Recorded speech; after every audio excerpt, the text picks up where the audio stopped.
ਪਹਿਲਾ ਇਤਿਹਾਸ ਅਧਿਆਇ 11। ਦਾਊਦ ਪਾਤਸ਼ਾਹ ਤੇ ਉਹਦੇ ਸੂਰਮੇ।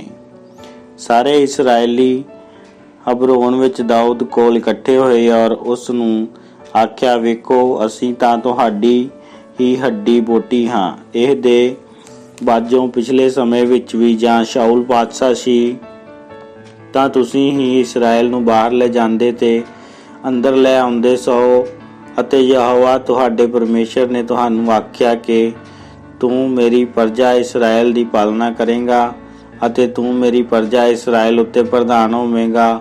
ਗੱਲ ਕਾਹਦੀ? ਇਸਰਾਏਲ ਦੇ ਸਾਰੇ ਬਜ਼ੁਰਗ ਹਬਰੋਨ ਵਿੱਚ ਪਾਤਸ਼ਾਹ ਕੋਲ ਆ ਪਹੁੰਚੇ ਅਤੇ ਦਾਊਦ ਨੇ ਹਬਰੋਨ ਵਿੱਚ ਯਹੋਵਾ ਦੇ ਅੱਗੇ ਉਹਨਾਂ ਦੇ ਨਾਲ ਨੇਮ ਕੀਤਾ। ਤਾਂ ਉਹਨਾਂ ਨੇ ਦਾਊਦ ਨੂੰ ਇਸਰਾਏਲ ਦਾ ਪਾਤਸ਼ਾਹ ਹੋਣ ਲਈ ਮਸਾ ਕੀਤਾ, ਜਿਵੇਂ ਯਹੋਵਾ ਦਾ ਬਚਨ ਸ਼ਮੂਏਲ ਦੇ ਰਾਹੀਂ ਆਇਆ। ਔਰ ਦਾਊਦ ਅਤੇ ਸਾਰੇ ਇਸਰਾਏਲ ਯਰੂਸ਼ਲਮ ਨੂੰ, ਜਿਹਨੂੰ ਯਬੂਸ਼ ਵੀ ਆਖਦੇ ਹਨ, ਗਏ ਔਰ ਉੱਥੇ ਉਸ ਨੂੰ ਭੌਂ ਤੋਂ ਦੇ ਵਸਨੀਕ ਯਬੂਸ਼ੀ ਲੋਕ ਸਨ। ਔਰ ਯਬੂਸ਼ ਦੇ ਵਸਨੀਕਾਂ ਨੇ ਦਾਊਦ ਨੂੰ ਆਖਿਆ ਕਿ ਤੇਰਾ ਆਉਣਾ ਇੱਥੇ ਨਾ ਹੋਵੇਗਾ। ਪਰ ਦਾਊਦ ਨੇ ਸ਼ੀਓਨ ਦਾ ਗੜ੍ਹ ਵਸ ਕਰ ਲਿਆ ਔਰ ਉਹ ਦਾਊਦ ਦਾ ਨਗਰ ਹੋਇਆ। ਔਰ ਦਾਊਦ ਨੇ ਆਖਿਆ, ਜੋ ਕੋਈ ਪਹਿਲਾਂ ਯਬੂਸ਼ੀਆਂ ਨੂੰ ਮਾਰ ਲਵੇਗਾ ਉਹ ਪ੍ਰਧਾਨ ਸਰਦਾਰ ਹੋਵੇਗਾ। ਤਾਂ ਸ਼ੂਰਾ ਦਾ ਪੁੱਤਰ ਜੋਆਸ਼ ਪਹਿਲੇ ਚੜ੍ਹਿਆ ਔਰ ਮੁਖੀਆ ਹੋਇਆ। ਦਾਊਦ ਗੜ੍ਹ ਵਿੱਚ ਵਸਿਆ, ਇਸ ਲਈ ਉਹ ਉਸ ਨੂੰ ਦਾਊਦ ਦਾ ਨਗਰ ਕਰਕੇ ਆਖਦੇ ਸਨ। ਔਰ ਉਸ ਨੇ ਨਗਰ ਨੂੰ ਚਾਰੇ ਪਾਸਿਓਂ ਬਣਾਇਆ, ਅਰਥਾਤ ਮਿੱਲੋ ਤੋਂ ਲੈ ਕੇ ਚੁਫੇਰੇ ਤੀਕਰ, ਔਰ ਜੋਆਸ਼ ਤੋਂ ਨੇ ਰਹਿੰਦੇ ਸ਼ਹਿਰ ਨੂੰ ਸਵਾਰਿਆ। ਔਰ ਦਾਊਦ ਅਧਿਕ ਤੋਂ ਅਧਿਕ ਹੁੰਦਾ ਗਿਆ, ਕਿਉਂ ਜੋ ਸੈਨਾ ਦਾ ਯਹੋਵਾ ਉਸਦੇ ਅੰਗ ਸੰਗ ਸੀ। ਦਾਊਦ ਦੇ ਸੰਗੀ ਸੂਰਬੀਰਾਂ ਦੇ ਮੁਖੀਏ, ਜਿਹੜੇ ਉਹਦੇ ਰਾਜ ਵਿੱਚ ਉਹਦੇ ਨਾਲ ਦ੍ਰਿੜ ਰਹੇ ਸਨ ਔਰ ਜਿਨ੍ਹਾਂ ਨੇ ਸਾਰੇ ਇਸਰਾਏਲ ਸਣੇ ਉਸ ਨੂੰ ਰਾਜ ਕੀਤਾ, ਜਿਹੜਾ ਯਹੋਵਾ ਨੇ ਇਸਰਾਏਲ ਦੇ ਲਈ ਆਗਿਆ ਦਿੱਤੀ ਸੀ, ਇਹ ਹਨ।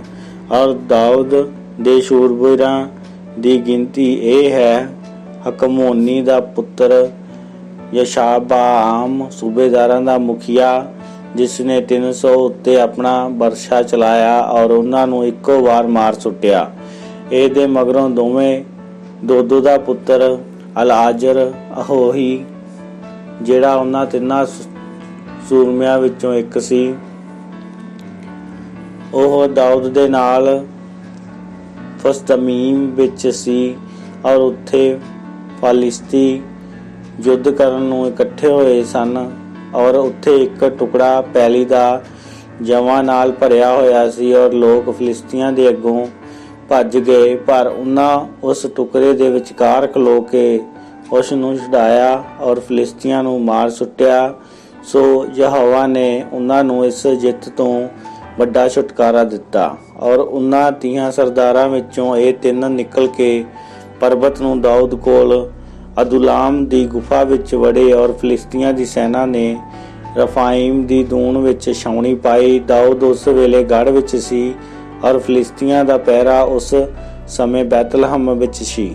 ਔਰ ਦਾਊਦ ਤਰਸਿਆ ਅਤੇ ਆਖਿਆ, ਕਾਸ਼ ਕਿ ਕੋਈ ਬੈਤਲਹਮ ਦੇ ਉਸ ਖੂਹ ਦਾ ਜਿਹੜਾ ਫਾਟਕ ਦੇ ਕੋਲ ਹੈ ਮੈਨੂੰ ਪਾਣੀ ਪਿਲਾਵੇ। ਤਾਂ ਉਹਨਾਂ ਤਿੰਨਾਂ ਨੇ ਫਲਿਸਤੀਆਂ ਦੇ ਡੇਰੇ ਦੇ ਵਿੱਚੋਂ ਦੀ ਲੰਘ ਕੇ ਬੈਤਲਹਮ ਦੇ ਫਾਟਕ ਦੇ ਖੂਹ ਵਿੱਚੋਂ ਪਾਣੀ ਭਰਿਆ ਅਤੇ ਦਾਊਦ ਨੂੰ ਲਿਆ ਦਿੱਤਾ।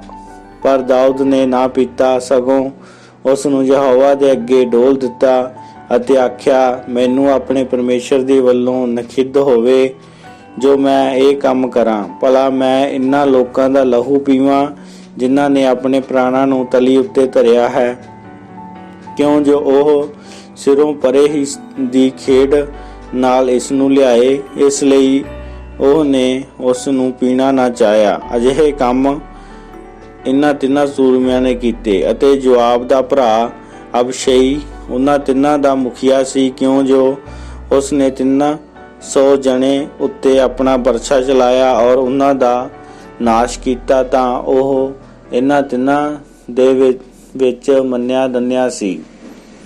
ਇਹ ਉਹਨਾਂ ਤਿੰਨਾਂ ਵਿੱਚ ਉਹਨਾਂ ਦੋਹਾਂ ਨਾਲੋਂ ਪਤਵੰਤਾ ਸੀ ਔਰ ਉਹਨਾਂ ਦਾ ਸਰਦਾਰ ਹੋਇਆ। ਪਰ ਉਹ ਉਹਨਾਂ ਪਹਿਲੇ ਤਿੰਨਾਂ ਦੇ ਦਰਜੇ ਤੀਕ ਨਾ ਪਹੁੰਚਿਆ ਅਤੇ ਯਹੋਯਾਦਾ ਦਾ ਪੁੱਤਰ ਬਨਿਆ, ਜਿਹੜਾ ਇੱਕ ਕਬਸ਼ੀਏਲੀ ਸੂਰਮੇ ਦਾ ਪੁੱਤਰ ਸੀ, ਜਿਸ ਨੇ ਵੱਡੀ ਸੂਰਮਤਾਈ ਕੀਤੀ ਸੀ। ਉਸ ਨੇ ਮੁਆਬ ਦੇ 2 ਸ਼ੀਂਹ ਵਰਗੇ ਜਵਾਨਾਂ ਨੂੰ ਮਾਰ ਸੁੱਟਿਆ ਔਰ ਉਸ ਨੇ ਬਰਫ਼ ਦੀ ਰੁੱਤ ਵਿੱਚ ਇੱਕ ਟੋਏ ਦੇ ਵਿੱਚ ਜਾ ਕੇ ਇੱਕ ਸ਼ੇਰ ਨੂੰ ਵੀ ਮਾਰ ਸੁੱਟਿਆ ਔਰ ਉਸ ਨੇ 5 ਹੱਥ ਦੇ ਇੱਕ ਲੰਮੇ ਮਿਸ਼ਰੀ ਜਵਾਨ ਨੂੰ ਜਿੰਦੋਂ ਮੁਕਾਇਆ ਔਰ ਮਿਸ਼ਰੀ ਦੇ ਹੱਥ ਵਿੱਚ ਜੁਲਾਹੇ ਦੀ ਤੂਰ ਵਰਗਾ ਇੱਕ ਬਰਛਾ ਸੀ, ਪਰ ਉਹ ਇੱਕ ਛੋਟਾ ਲੈ ਕੇ ਉਹਦੇ ਕੋਲ ਉਤਰਿਆ ਔਰ ਬਰਛਾ ਮਿਸ਼ਰੀ ਦੇ ਹੱਥੋਂ ਖੋਹ ਲਿਆ ਅਤੇ ਉਸੇ ਦੇ ਬਰਛੇ ਨਾਲ ਉਸ ਨੂੰ ਮਾਰ ਸੁੱਟਿਆ। ਯਹੋਯਾਦਾ ਦਾ ਪੁੱਤਰ ਬਨਿਆ ਨੇ ਇਹੋ ਜਿਹੇ ਕੰਮ ਕੀਤੇ ਔਰ ਉਹ ਉਹਨਾਂ ਤਿੰਨਾਂ ਸੂਰਮਿਆਂ ਵਿੱਚ ਮੰਨਿਆ ਧੰਨਿਆ ਸੀ। ਦੇਖੋ ਤਾਂ ਉਹ ਉਹਨਾਂ 30 ਨਾਲੋਂ ਪਤਵੰਤਾ ਸੀ, ਤਾਂ ਵੀ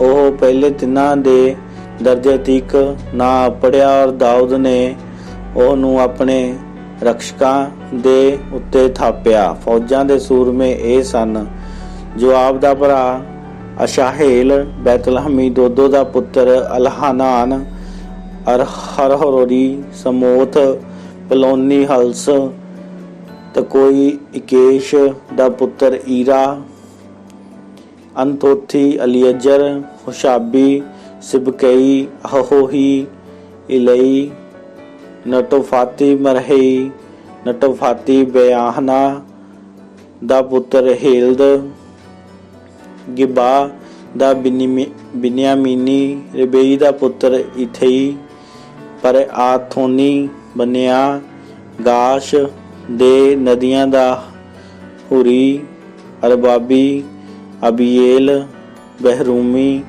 ਅਜਮਾਵਥ, ਸ਼ੈਲੋਮੋਨੀ, ਅਲੀਹਾਬ, ਗਿਜੋਨੀ, ਹਾਸ਼ੇਮ ਦੇ ਪੁੱਤਰ ਹਰਾਰੀ, ਸਾਗੇ ਦਾ ਪੁੱਤਰ ਜੋਨਾਥਨ, ਹਰਾਰੀ, ਸ਼ਕਾਰ ਦਾ ਪੁੱਤਰ ਅਹਿਯਾਮ, ਊਰ ਦਾ ਪੁੱਤਰ ਅਲੀਫਾਲ, ਮਕੇਰਾਥੀ, ਹੇਫਰ, ਪਲੋਨੀ, ਅਹਿਯਾ, ਕਰਮਲੀ, ਹਸੋਰ, ਅਜਬਈ ਦਾ ਪੁੱਤਰ ਨੈਰੀ, ਨਥਾਨ ਦਾ ਭਰਾ ਜੋਇਲ, ਹਗਰੀ ਦਾ ਪੁੱਤਰ ਮਿਬਹਾਰ, ਅਮੋਨੀ, ਸਲਕ, ਬੇਰੋਥੀ, ਨਹਿਰਈ, ਸੁਰੂਆ ਦਾ ਪੁੱਤਰ ਜੋਆਬ ਤੇ ਸ਼ਸਤਰ ਦਾ ਚੁੱਕਣ ਵਾਲਾ ਜਿਥਰੀ, ਈਰਾ, ਜਿਥਰੀ, ਗਾਰੇਬ, ਹਿੱਤੀ, ਉਰੀਆ, ਅਹਿਲਾਈ ਦਾ ਪੁੱਤਰ ਜਬਾਦ, ਰਊਬੇਨੀ, ਜੀਜਾ ਦਾ ਪੁੱਤਰ ਅਦੀਨਾ, ਰਊਬੇਨੀਆਂ ਦਾ ਮੁਖੀਆ ਤੇ ਉਹਦੇ ਨਾਲ 30, ਮੈਕਾ ਦਾ ਪੁੱਤਰ ਹਨਾਨ, ਮਿਤਨੀ, ਯਸ਼ਾਫਾਟ, ਅਸਤਾਰਾਥੀ, ਉਜੀਆ, ਅਰੋਏਰੀ, ਹੋਥਾਮ ਦੇ ਪੁੱਤਰ ਸ਼ਾਮਾ ਤੇ ਜਈਏਲ, ਸ਼ਿਮਰੀ ਦਾ ਪੁੱਤਰ ਜਦੀਏਲ ਤੇ ਉਹਦਾ ਭਰਾ ਯੋਹਾਤੀਸੀ, ਮਹਿਵੀ, ਅਲੀਏਲ ਤੇ ਅਲਨਅਮ ਦੇ ਪੁੱਤਰ ਯਿਰਬਈ ਤੇ ਯੋਸ਼ਿਆ ਅਤੇ ਜਿਥਮਾ, ਮੁਆਬੀ, ਅਲੀਏਲ ਤੇ ਉਬੇਦ ਤੇ ਯਸ਼ੀਏਲ, ਮੋਸ਼ੋਬਾਯਾਥੀ। ਆਮੀਨ।